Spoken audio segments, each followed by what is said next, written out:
Welcome, ladies and gentlemen. So fantastic to have you with us to wrap up what was an incredible day of racing for day 2 at the SailGP in Cadiz in Spain, the last edition of season 2 before they head down under, which is even more exciting. I'll get to see them all in person. I've been living vicariously through our amazing adventurer, Marco. We have him on the line.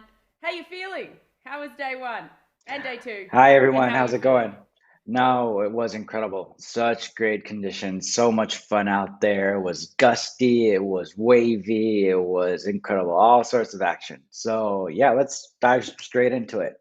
I reckon let's just get straight into it. So I have race number 4 is what was up first, and it was still, I believe, the Australians that were leading going into the final day, but it was all on for who would be in the top 3. So let's have a look at race Yeah, number. but there was drama before the start with the big pitch pole from the Spanish team, from the home team, because it was so that's basically the trickiest part of the day, as I spoke to all the sailors, as they said, basically just coming out of the harbor and bearing away, and it's very gusty right there, and so yeah, I spoke with Phil. He said that they were waiting for a right moment to bear away, and they just didn't get it right. Big pitch pole. That's the end of it. Unfortunately, so sad for them to finish an event like this, but that's how it goes, I guess.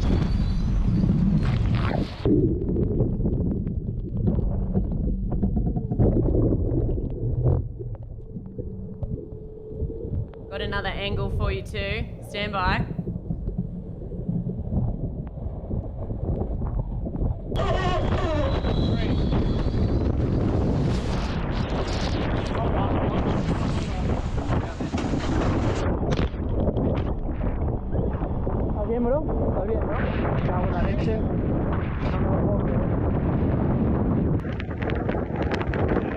This is from a spectator. And then the home crowd were completely heartbroken, I think is the only way to describe seeing their team basically not be able to compete for the second day after such a party as they were finishing on day 1. Yeah, so sad. But unfortunately, that's just the nature of the game. And it's sad to see them go so early without even a chance to play and compete for the final. But oh well. Let's hear it from Phil Robertson himself, I think, and then we'll get into race 4. You're spot on, Marco. We had to cover that capsize first. So here's Phil to talk about pulling out early. Then we'll get into race 4 and we'll hear from a bunch of other skippers and, of course, the Women's Pathway Program athletes. Yeah, look, we I guess we came out of the harbour and to bear away to the racecourse, and there was a lot of wind. We sailed upwind for probably about 2 minutes to try and wait for a good moment to bear away, and we're running out of water, and yeah, we sort of found a moment we thought were comfortable and went to bear away, and yeah, just got it a little bit wrong and ended up pitch poling the boat and snapping the wing in the process. So yeah, a little bit scary when that happens, but thankfully everyone came out all right, and yeah, we've got the boat back to the dock and we've just packed it up now and assessing the damage. So yeah, really bad day for us, and especially with the amount of support that we have here in Cadiz and the fans that came out to support us and we didn't show up, it breaks our heart. Yeah, look, you know, as a team we feel we're on the cusp of being able to win an event, and we've made a couple of finals, we've put on some strong performances, and we've just got to improve a few little things, and a day like today was a new day for us. It's a new experience being that overpowered and that much wind, and you know, we didn't handle it very well straight away when we needed to, and yeah, things like that we're going to learn from and need to talk about a bit more and try and make sure we're in a bit better shape next time. Heartbreaking for the Spanish fans, but I think they did incredibly well with the pressure that they had too. And as you mentioned, Marco, coming out of the harbour was the most difficult part of the day. Yeah, absolutely. It's just, you know, I didn't get a chance to see it live, but we saw some pretty good action on the race course. I feel for Phil, for Flo, for Jordi, and it's their home Grand Prix per se. It's almost as if it's exactly like Ferrari and Monza, basically, and you have an engine failure. That's what happens. It's sad, but that's the way it goes, unfortunately. But great action on the race course. So yeah, let's get into that. That was so much fun out there on the water. Let's do it. I know. I nearly had a heart attack. I went to sleep. I was going to try and watch the F1 and then the SailGP. I failed. And I woke up to you going, oh my gosh, Spain has capsized. And that's just where the action started. Here we go with race number 4. One, racing. Can't get there. Okay. No. Okay, keep going. Definitely spicy conditions in race number 4. It was a fight between the Danish and the Australians at the first mark. Watch for this whoopsie-doo here on board with Australia. Whoop. Got close there. Here's a replay. Whoa. Here's what Yeah, is thank being God I was top quick three enough to together. dodge them. Yeah, for sure. D-stop. Flying high with the GBR boat there. Stand by wheel. Yeah, copy, go with the captain. Wheel play.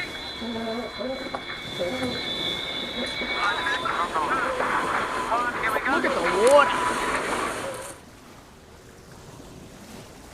Yippee! I think the scariest looking bit was the bottom mark, though everybody said the bear away was the toughest.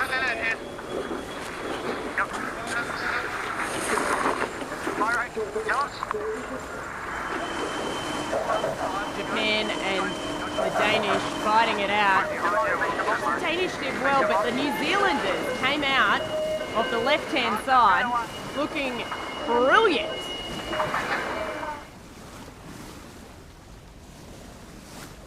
Nice guys. Bit one a little left. Awesome to hear so many tactical calls from Hannah Mills during this race as well. The GBR boat worked themselves back up into second. She was clearly playing a big part in the decision making. The Kiwis actually started to look like they have some form, winning the race. The first for Peter Burling and Blair Tuke. They have won one with the former skipper. Hold the wing straight. Yep, got it. USA managed to squeeze in front of the Australian team there to finish off race number 4. Woo! How was your heart rate? It was great. No, it was super high. It was like so much fun just being there and finally getting some very nice shots of the water spray, of people taking literal flight. It was all over the place. It was really survival conditions out there. Very gusty. It was a very difficult race course to read, even though it was windy all over. You just had to kind of be careful and not hit too much wind, because otherwise you would just jump out of the water, stop, engage, and it would take a while to get back going. So yeah, I think all the teams did a great job there, especially Nikolai at the reaching mark, really quick at bearing away slightly to miss the Australians and not cause a big collision. So yeah, really, really fun first race. Absolutely. Oh, definitely. And I think it pretty much was summed up for me when you sent me a video, Marco, from on board one of the boats. And if you haven't seen Marco's brilliant photography, I encourage you to have a look at our stories, or you can have a look on some of the athletes' feeds. He's been featured on Kinley Fowler's feed, on Sam Newton's feed, and also on Ben Ainsley's feed. And a shout out to Ben Ainsley. If you could credit Marco, that would be brilliant for that fantastic photo. Just putting that little shout out there. Thanks. I appreciate it. But Marco sent me this video from on board the photography boat, not the spectator boat, photography boat, and the water was streaming. It was intense. It was very intense. Yeah. Not all of the photographers were actually ready for the conditions. Like there were people in shorts and a t-shirt, and all their camera gear got wet. A guy got salt water drops on his sensor. The cameras to throw away. I don't think many people get how actually demanding working with the camera on the water is. Yeah. but it's so much fun. I absolutely love it. That's why we work well as a team. We get it. We get it. I can't wait for Sydney, though, where you have to back me up and I'll get to be on the water. Yeah, Anyway. enjoy it. Enjoy it. It's great. Let's get into race number 5. Here we go. Let's go. GBR down to leeward. And this was do or die for many of the teams to try and make that top 3. Japan had to win the race to make the final. And they didn't disappoint, pushing out in front with the New Zealanders. But you can see just how tough the conditions were. On board here with the Japanese as they went back to the left-hand side with the French, who had a great race, and the British.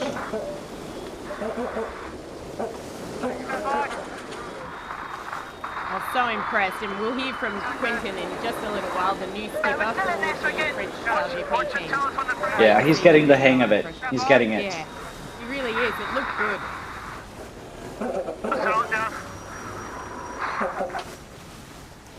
The Australians, again, came out of the left, similar to the New Zealanders in race number 4, which was the earlier race of the day. We should be clear ahead.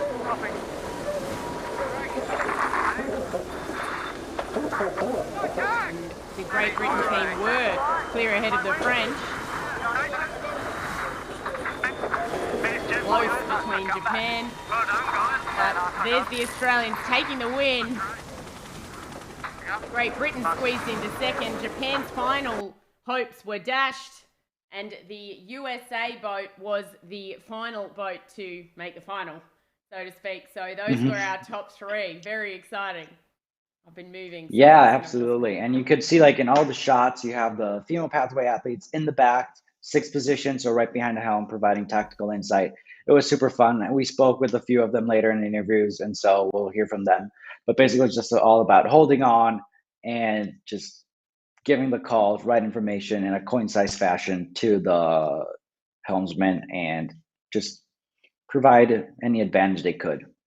Yeah, for sure. And I think it was really great to hear them making calls at various stages, mostly around mark roundings or maneuvers, which was fantastic. And it shows you how important those communication systems are that they have on board as well, Marco. Yeah, absolutely. Especially in the crossing, you know, they'd call, we're ahead, we're crossing in front, crossing behind, ducking behind. I think they did a great job.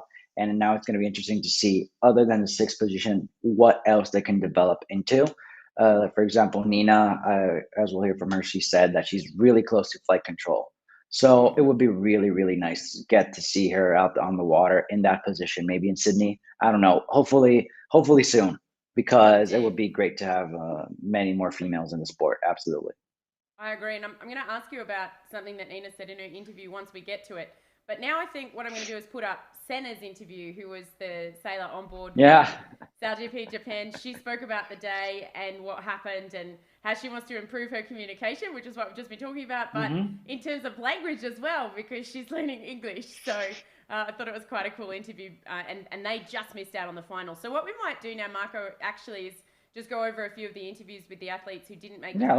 Let's go for that, and then we'll do finals later. And then we'll finish with the final. Yeah, I think that sounds good. It's pretty hard to hold on tight. Always in the maneuver or in the straight line with the waves, it's always tricky. So we need to hold on tight, but also we need to push it to the limit. So it's really difficult condition today. In the next event, I want to improve my the communication with my team, which is kind of like give information to team, and I hope my English and also my looking at the great view will be improved a little bit more. Sorry, my English. She's so cute. Kawaii. She's absolutely so cute. She's super cute, and Big picture, she trying to say. Yeah, exactly. Try to get the big picture of the situation, but we got it. We understood it. So Yeah, yeah, incredible. that Super was nice. really And cool. hopefully, yeah, once again, I hope to see her again on board doing something else as well. Agreed. And I think now we'll hear from Quinton, who I mentioned in race number 5, did a great job, was pushing up in that top pack, and that's the best we've seen them do in Breeze, which was awesome. Yeah, I mean, first event, doing very well already. So it's exciting to see what he might come out with in Sydney, of course. Quinton Delapierre, the skipper, the new skipper of the French SailGP team. Yeah, it was intense for sure. I just take the on Monday, and at the end of this Sunday, I had quite like light winds, and today was windy and shifty. So yeah, really intense. I have to improve my starts just to be really confident on how I manage the pre-start, and also I want just to play with the others, just at the middle of the fleet and fight for points. Yeah, exactly. I was aiming for this this morning. I just said to the guys that we have to keep the boat in one piece, no capsize, no mistakes. So I'm pretty happy. And that he did. Unlike some others, the boat was definitely in one piece. So well done to him, given the inexperience of him even being on the boat, because he hasn't even been a crew member. He literally just jumped in and went straight to helm, which is intense. Exactly. It's not easy. It's absolutely not easy. Even though you're a very talented sailor, it takes some time to adapt to the speed, the speed of the boat and the speed at which stuff to happen or happens. And I think he did a great job, honestly. And so, yeah, congrats to Kenton. So the next one I want to hear from Marco, if it's okay with you, is to Hested. I love this interview. I think he did a great job. Let's go with Nikolai. Let's go. With Nikolai. And he was on the podium after day 1, and this is the best that we've seen so from close. them. Oh, so close. So close to the final. I know, they're almost there. They're getting it. There. They're so honest too. So let's listen from him, because I just love how he just tells it how it is. Pure Danish. Here we go. Oh, we're not a windy team, to be honest. We haven't had any much sailing in the windy stuff, and it's been half a year since we sailed in windy stuff last time. So we knew this morning was going to be a hard day for us. A lot of our settings today was a bit of just copying the other teams, looking at the data. We didn't actually know how to sail the boat. And I think we showed that we're not fast enough, and we didn't deserve to be in the podium today. We're definitely not a top 3 team, so it's fair enough. The best team won today. We're close in medium and light airs. We've improved that, and we know how to sail the boat in that, but now we need to learn how to sail it in above 20-25 knots. And to be honest, I don't have the answers yet. Looking at these guys today, we're talking 5, 6, 7 kilometers an hour more than us at both speeds, so there's a bit of catching up, but we've done it before in other conditions. We can do it in windy stuff as well. Obviously, everyone pushed super hard, and we are close to 2 capsizes out there as well, but we got away with it. So if you want to race fast in this stuff, you gotta push hard, and we did that. We need to really look good at the data from this windy day today, because we can't train the windy stuff unless we have the windy stuff, and with so few training days, next time we have a windy day, it's going to be a race day, and then we have to deliver, and it's a little bit tricky always delivering when you also want to learn and try some things. So we need to spend the time well looking at data and video, and then try to understand what they're doing, so we don't have to race the race day again on learning. We learned a lot today, but it cost us a podium that we had to learn and not perform today.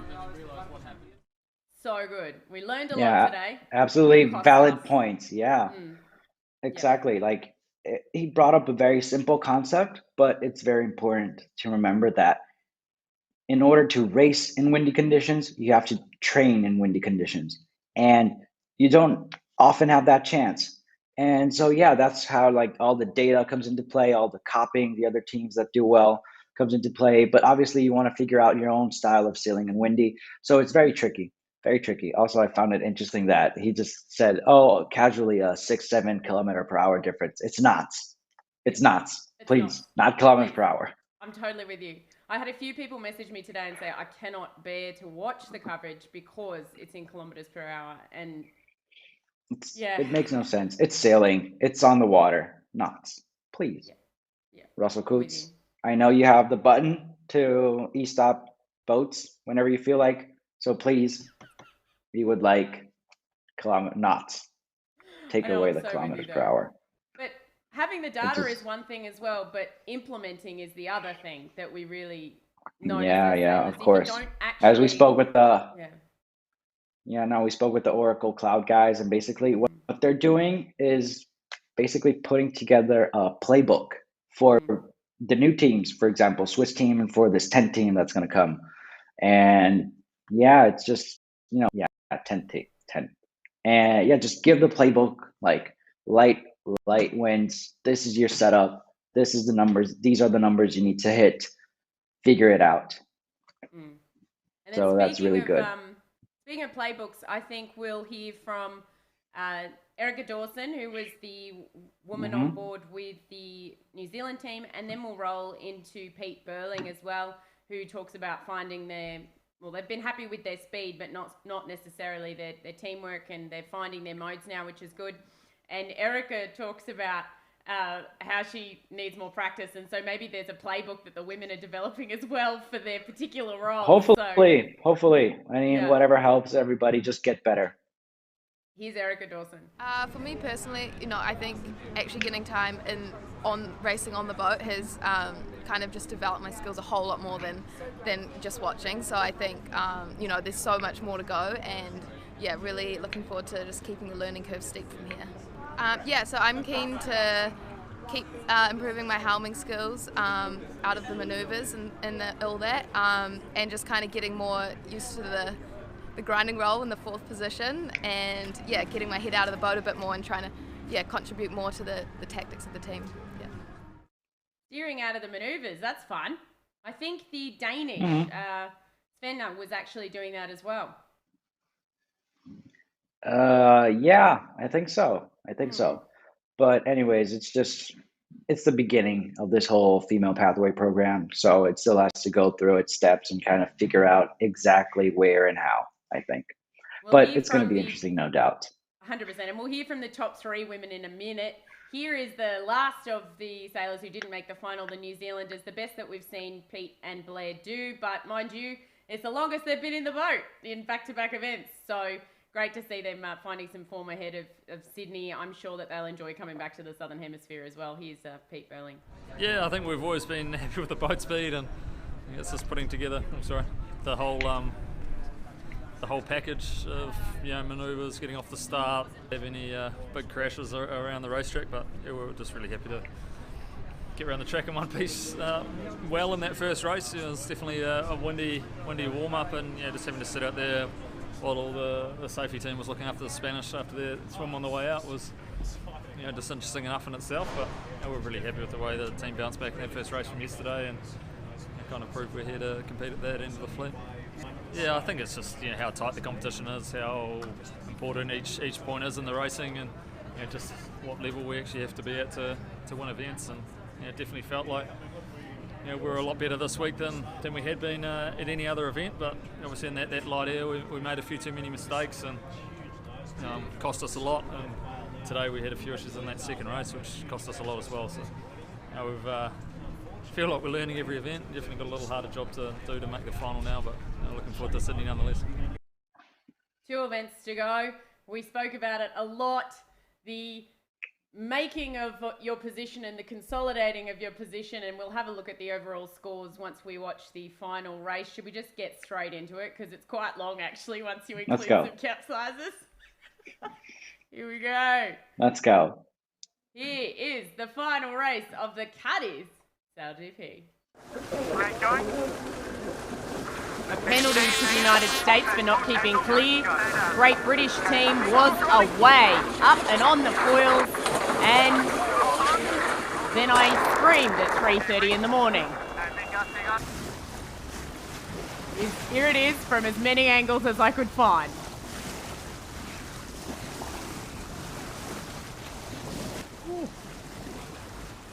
And again. Intense. Oh yeah. Yeah, I've also seen a reaction video actually from the Japanese chase boat. Watch out for that. There's a really cool one on our channel from on board the Shore Crew boat with the GBR Shore Crew boat. They thought they had it in the bag, pulled out their phones. Then the race continued, and the Australians extended while the United States team were trying to avoid their electronic shutdown, and by the time they got going, they're about a kilometre behind the Australians, but the Australians did a great job of keeping their boat under control and showing their survival sailing conditions.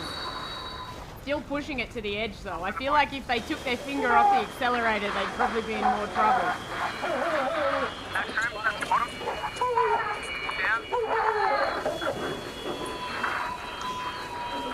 Yeah, but we absolutely know the Australians are a windy team, and there you have it. I think it's an Australian thing actually. We all really love sailing in big breeze. It's just a thing. We are far more likely in Australia to sail at the upper end of the wind range than the lower range, even as peaks. Yeah. Look how smooth they are though. Brilliant job by the team. They crossed the line, and I know there was a capsize, but it has to be said that they dominated this competition. They led the entire way through. They were in the lead going into the final race as well, and they kept their boat best under control. There's the Americans trying to cope with no electronics. They also did a great job to get across the line. They were a long way behind. But it has served them well to finish with a second. It means I think we had the best seats in the house for that capsize. Yeah, they were going so quick, and we saw them get a little high on the foils, and then I think he might have lost a bit of steerage, and the boat started bearing away, and they were going so quick, and then we saw them go into the capsize, and glad to hear everyone's okay. And but yeah, as I said, it's a game of survival today, and yeah, very happy with our team. We did an amazing job and took the win. Yeah, obviously avoiding Ben was number one, and then we didn't know what happened to Ben, to Jimmy, sorry. We saw him hold up and stop. We didn't realise apparently he had a big stuff, big sort of nosedive, but look, we were asking ourselves, the race is still on, right? And we all agreed, and we just said, okay, we're basically just sailing the boat round safely and trying to just lock in this win because it was ours to lose then. And then watch them really gang up on Nina here with the champagne. I think she copped it in the face quite a bit there. Yeah, she deserved it. She deserved it. She's really, she's an absolute legend. And yeah. Yeah, so let's hear from Hannah Mills, I think, on the capsize and how it eventuated it. Again, if you want to see an interview with Ben and the perspective of the shore crew, there's a video already up on our Facebook page and our Instagram. You can watch that there. But here is Hannah Mills, another legend. In fact, the GOAT, the greatest of all time in female Olympic sailing. And she just had a wild ride as well. I think we spoke to all the women, Marco, about a baptism of fire, which is a good little Australian saying. What's Australian sailing saying? That works too. But yeah, the baptism of fire with Hannah Mills to also get a capsize under her belt on day one, or the weekend one, indeed. Here she goes. The last few days, do you know what? I've just learned so much the last few days. It's been so good to be on the boat racing. You know, two very different conditions, light and then windy, both required very different input from me in terms of what sort of strategy and communication I was giving to help Ben and you to make the right decisions around the race course. So yeah, just trying to get up to speed as quickly as possible and give you the best information I could. I mean, it will happen quite quickly, but you know, as soon as you sort of saw the bow going in, it was like, shit, okay, we're probably capsizing here, so just grab whatever you can and hold on and tuck in. And you know, safety training's all been good, so I was kind of ready to do what I needed to do, and yeah, it was all good. You've done it all this weekend. So yeah, I've completed it. I've completed SailGP. Flight control? I'm not completed SailGP, you're right. I haven't done flight control. Or the wing, actually. So actually, I'm a way off. I love her. She's a legend. Yep. Yeah, absolutely incredible. Super pleasant. Yeah. Yeah. She grinded. Absolutely. Yeah. No complaints there. Hopefully she gets the helm, maybe, because Ben capsized. I don't know. Maybe. That would be fun. We'll see what happens, but I really loved listening to the communication between the two of those. I know a lot of the broadcast focused on them, which was interesting for me, for those who were also watching the broadcast, because I think there are some very talented combinations out on the water now throughout the entire field, and I think that's why the racing is so close. Yeah, indeed. Speaking of, let's hear from Jimmy, who is still looking a little bit crook, sick for those not in Australia, and I was really happy to see them finish in second, not without a little bit of drama though. There seems to be drama every time they make it into a final. All over the place. Always drama. Hopefully they'll get a win sometime. Indeed. Here's Jimmy, and then we'll have a bit of chat and go straight into CJ as well. Yeah, last race, Ben had a huge crash, so we had to avoid him. At the same time, after we avoided him, the E-stop was engaged in our boat and it shut down the wing, so we couldn't camber the wing up. So yeah, we just had to troubleshoot and get the wing turned back on before we could bear away, and unfortunately by that time Tom was a lap ahead.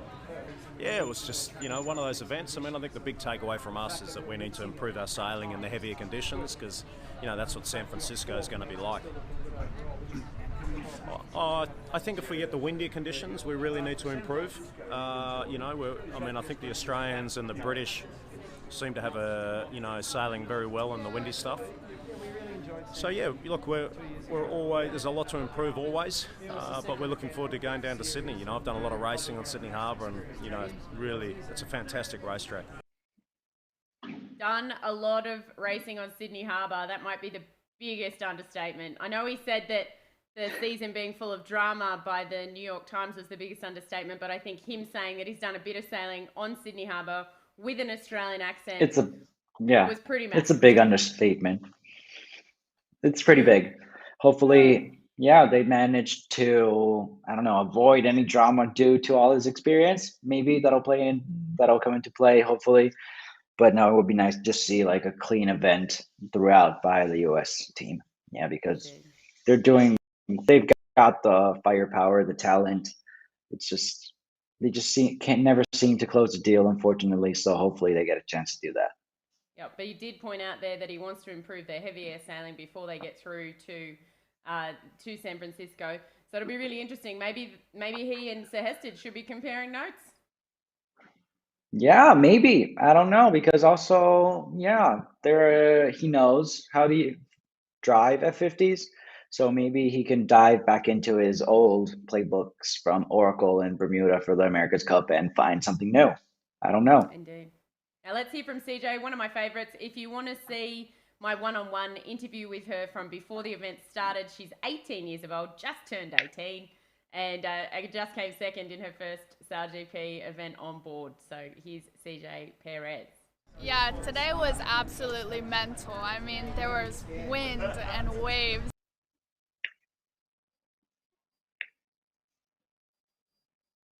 Looks like the sound has gone a bit funny on that interview for us, so I'm not quite sure what's going on there. I know.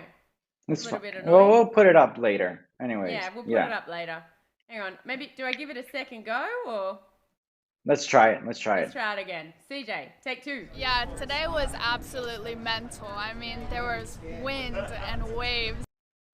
Nah, doesn't like me. Alrighty. We're skipping CJ. Oh, well. I'm going to do a highlights video from all your events anyway, Marco. Surprise! So we'll put it up again if you want to see the one-on-one. So I'll recap CJ's interview because it's hilarious. She said there was wind and waves. It's the best day of my life. And Marco asked her, well, are your eyes stinging? Like, if you had that much water in your face. And she said, oh, no, I had some really nice glasses, Prada. Thanks, Jimmy. And some Prada glasses. I was like, oh, okay, sorry. I'm sorry. Put you back in your box, Marco. It was awesome. I love it. Good interview. Yeah, it was I'm fun sad to do. the sound didn't work because I was looking forward to her shutting you down, which was great. Anyways, moving right along, I think we'll have a quick look at the leaderboard, the race results here after that race. We had Australia at the top, of course, followed by the USA and Great Britain, which on overall for the season 2, put Australia in front by 1 over the USA, and Japan is on equal points there as they head down under to Australia, then Great Britain 4 behind, 36 New Zealand, Spain, Denmark, and France. So when we watch this next interview, Marco, it's important to remember that we've still got 2 events to go, but Slingsby and now Nina, as part of the SailGP team sailing with them, they're currently also on top of the leaderboard. So we spoke to them in that regard. So do you want to listen to Slingsby or Nina first? Let's go, Nina. Let's go, Nina. Here we go. Nina, take it away. 2 whole minutes of Nina Curtis. Get ready. I was never scared, but it was very intense and it took a lot of focus to kind of stay with on top of all the things that were happening on board the boat. I was holding on damn tight and really taking my time across the boat, but you don't want to take too much time because that's also pretty sketchy. So yeah, and it's the safest place to be when everything's a little bit variable, because the risk is when you're behind the skipper that if you do fall, you wipe him out and it gets exponentially worse. So you're really trying to back and brace, and so you're staying down unless you need to check anything. But been really well trained, and all the guys, we kind of spoke about it. One of the sketchiest parts of the day was actually getting out, and that's where a lot of the teams had some big hit down. So before we went out, we were all like, air's working, this is where we unhook, so it's at the forefront of your mind on a day like today. Like, there's just so many things. Like, we saw all the positions, we saw all the wind conditions, and it was just, as you said, baptism of fire. Today was the windiest and craziest I've ever sailed in. We sailed in a lot of sea state before the last event, but in terms of, it's a whole new world when you're racing on board these boats and you're pushing the limits so much more than training. So it was incredible. One of my best days of my life. Quite a lot. Sydney's going to be a tough one for the females on the athlete program, because it's going to be really hard for us to get into there, but it's actually a really good opportunity for me. I will be there with the team, and I'm looking forward to really stepping up the training and hopefully getting a few more training hours in.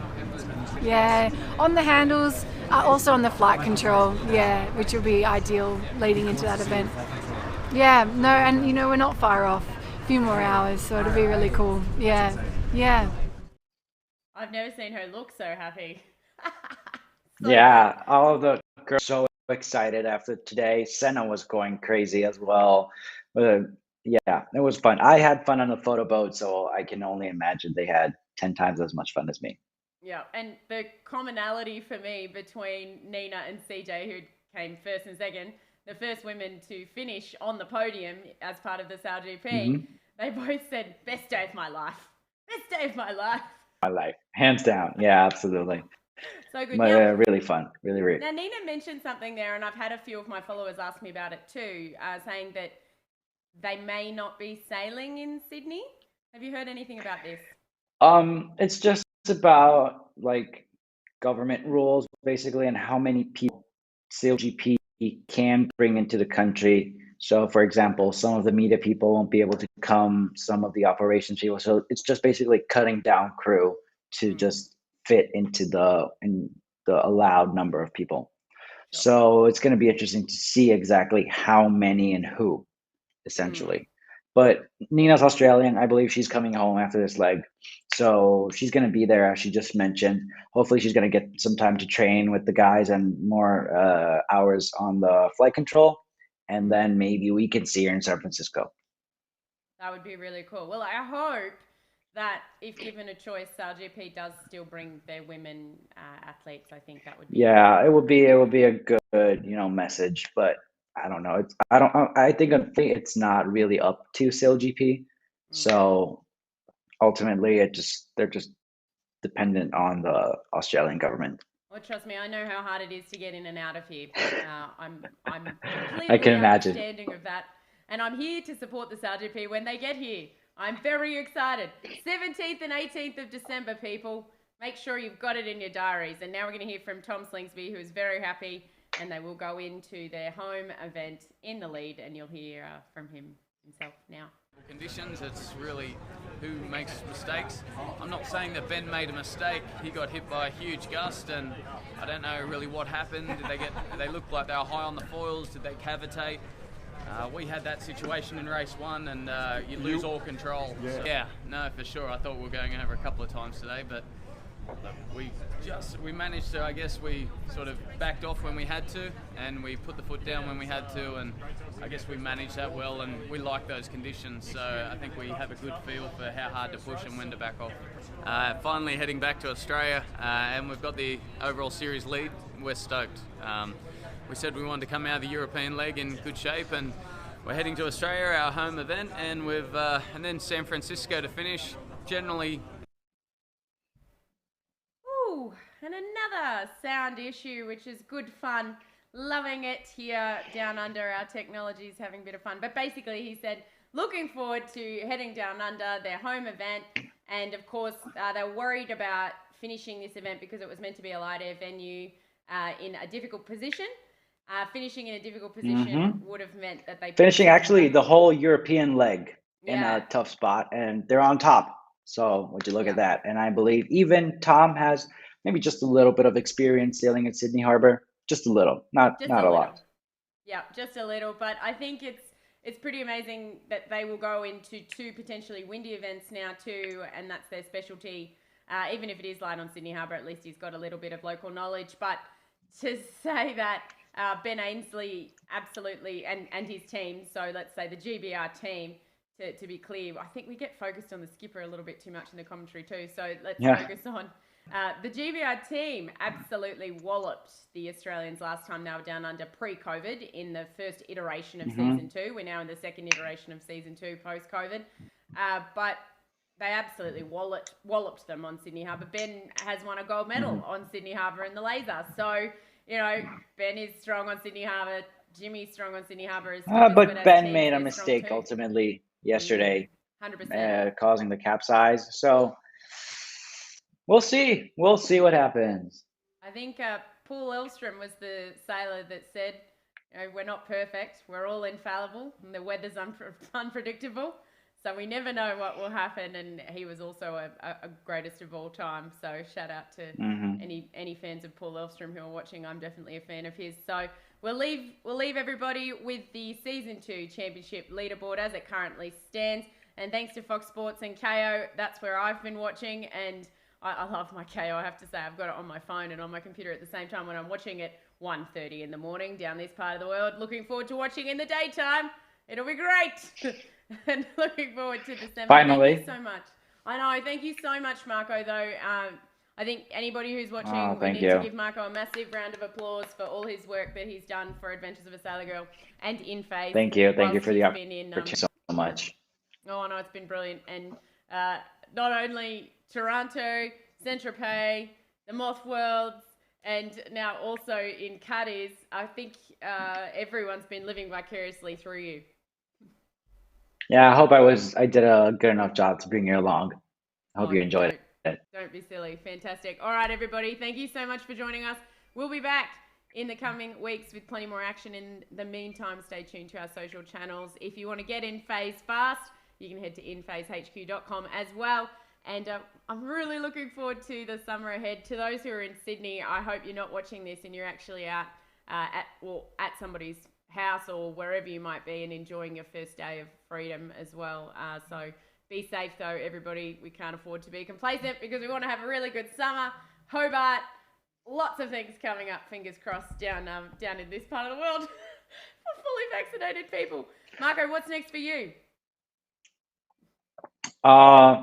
Rest.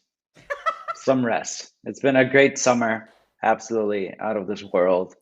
Got a chance to do so many events, meet so many of my heroes that now I kind of know in like a friendly manner. So it's super cool. And yeah, and just figuring what's next. But rest first. Rest first. Excellent. Well, thank you so much, Marco, again. It's been a pleasure to work with you, even from the America's Cup and on. So he's been part of the program, so to speak. But don't worry, you're not going anywhere. All right. All right. See you later, everybody. Have a fantastic evening or day, wherever you might be in the world. And we'll see you at an event somewhere near you very soon. Bye, everyone.